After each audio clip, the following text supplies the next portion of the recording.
The process and discussion of goal setting can be so exciting and glamorous, but the reality of pursuing our goals isn't always as much fun. The question that naturally comes up is, well, how do we keep ourselves motivated? So today I'm sharing the tips that work for me when I feel like I need to get back on track. A big thank you to Milanote for sponsoring today's video. As you all have seen, Milanote has become such a valuable organization tool for all of my life, work, and creative planning needs. More on them in a little bit.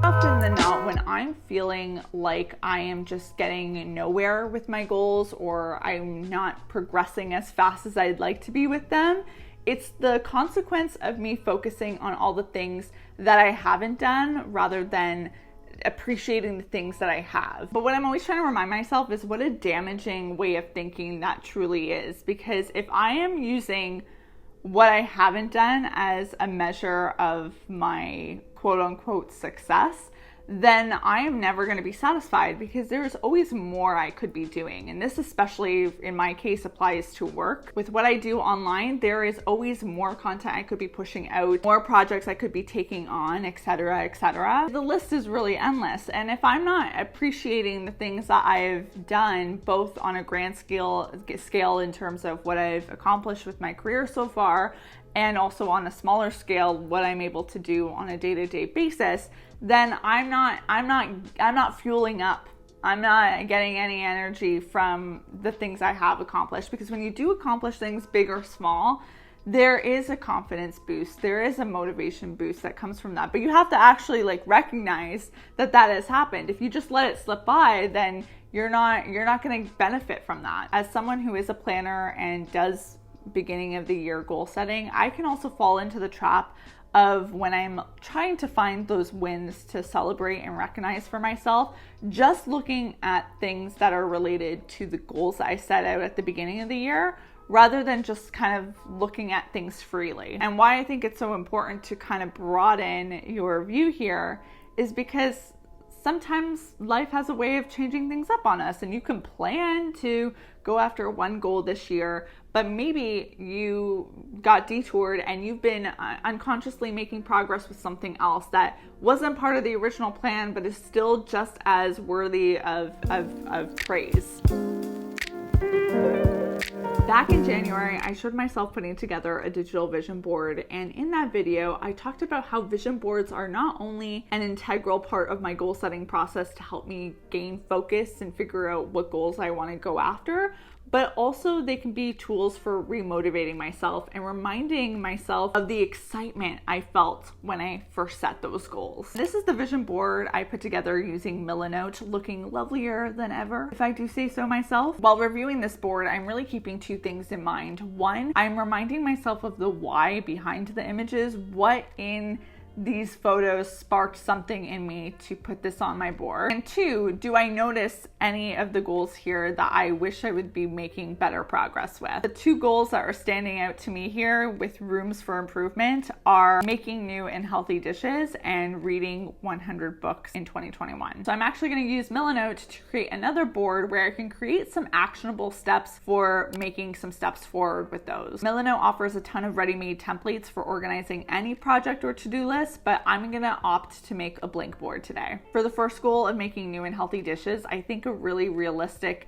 next step would be to challenge myself to make 3 new recipes this month. I like this step not only because, like I said, it's doable, but it's specific and it's time bound. I want to do it within the next month. I'm gonna make things even easier for me by using the Milanote web clipper to add in images of the recipes I want to try out so that they're ready for me when I'm ready to experiment. All I'll have to do is click the link at the bottom of the image and I'll be taken to the original recipe source. I use this feature all the time when I'm putting together boards on Milanote. It's just so convenient. I've read about 35 books so far this year, so I'm a little bit behind on my 100 book reading goal, but what's more concerning is how few nonfiction books I've read in comparison to fiction books. So the next step I'm going to take for this goal is to rededicate my morning reading sessions to nonfiction reading. Again, I'm using the Milanote web clipper here to add in some nonfiction books that are high on my to be read list so that I know exactly which books to grab off my bookshelf. And then next month I can kind of check in and create some new challenges for myself, whether for these specific goals or for other goals. I know when we're feeling behind, our instinct can be to just try and make these big moves, big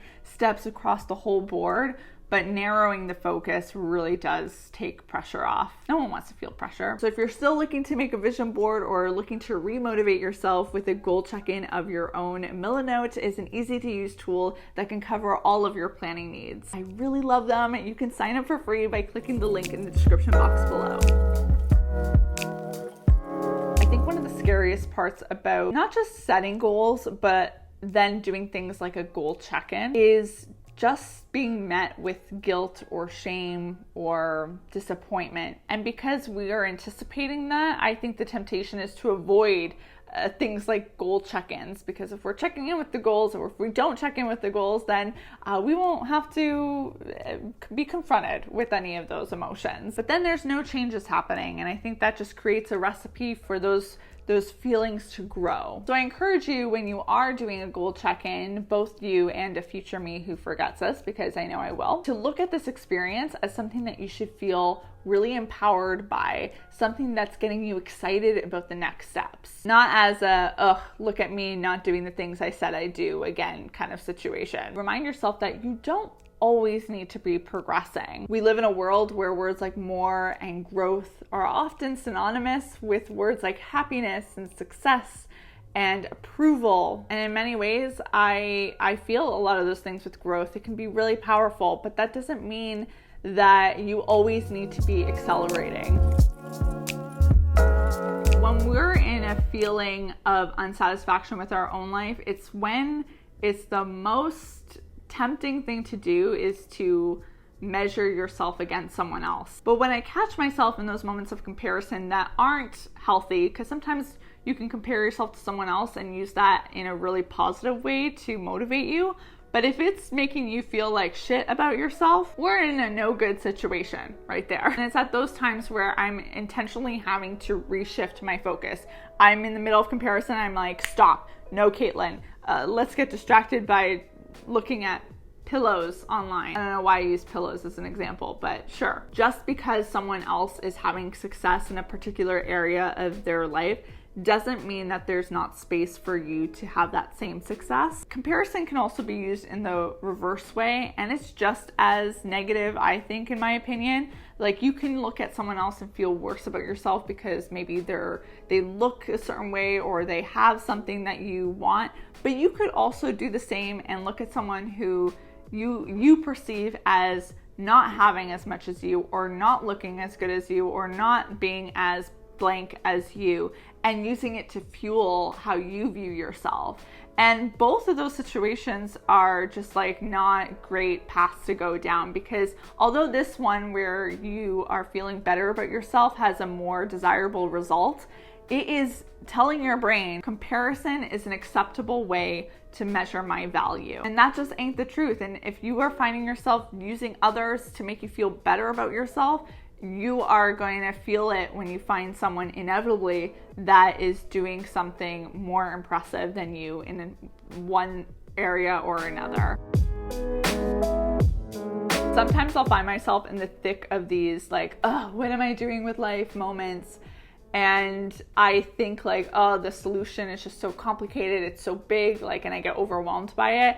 And then I take a step back and maybe look at my schedule for the past 2 weeks and realize, oh yeah, Caitlin, you haven't taken a me day these past couple weeks, so no wonder you are not doing well. And I take that as an opportunity to schedule something into my schedule that I feel like I'm lacking. So if I'm feeling really stressed, then I'm gonna do an activity that I know lets me decompress. If I'm feeling super unmotivated, then maybe it's because I haven't really tried anything new lately. And that's not to say that like quote unquote me time is always the solution, but sometimes it is. And sometimes you just need a day, you just need an afternoon. I guess what I'm trying to say here is before spiraling, take a beat to kind of really assess, you know, is this a big issue, or is this something that maybe is a result of a more manageable fix?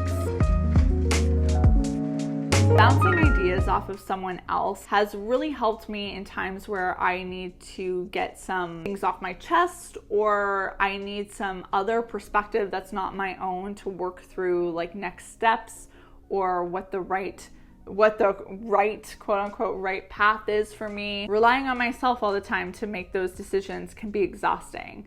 And there is no shame or no problem in asking for advice or just talking to someone else, whether it's a partner, a family member, a friend, a therapist, a mentor. I feel really grateful and lucky that my parents can be those figures for me when I'm feeling a little off balance, not only because I know that they love me a lot, but they also know me really well. Sometimes I just need to be reminded of things that I already know logically in my brain that are true, but someone else saying it helps reaffirm it. Even if you're not comfortable yet talking to someone else, I think flipping a question like, what would I say if a friend or someone I cared about deeply came to me with this problem or this question? We can often be our own worst critics, so flipping the script in that way can sometimes be really insightful.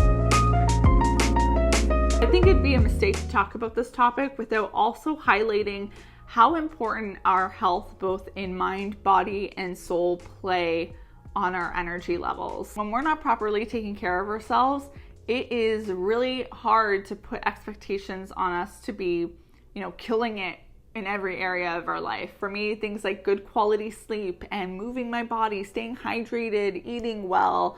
I know they're pretty basic things that everyone says, but I know that when I'm doing them, they make me feel good. And I think it's important to recognize what are the things that make me feel my best and commit yourself to doing them. I know the things I listed there are pretty traditional healthy habits, but that's why I emphasize it's about finding what habits make you feel your best, because what might work for someone else might not be what works for you. One of the consistent things that I do that makes me feel super solid is every morning I do my hair, I put on some makeup, I put an outfit on, and yeah, I have days where I don't do those things, but I notice that when I don't do them on a consistent basis, I don't feel as fired up. But to someone else, that might not be the situation for them at all. We all have our own unique individual things. Thank you again to Milanote for sponsoring today's video. Do not forget to click the link in the description box below so you can sign up for free and begin exploring the ways that you can use Milanote for all of your planning needs. I want to know in the comment section down below, what is something that you find super helpful when you are going through those I'm feeling off my game, off track feelings. Goal setting, goal doing, life, complicated stuff. But I hope this video was somewhat helpful in making you feel like you do not need to have it all together and be on your game 24/7. And again, I say that as a reminder for you and for me. If you liked today's video, be sure to give it a big thumbs up, and I will see you all very soon with a new one. Toodaloo. Bye.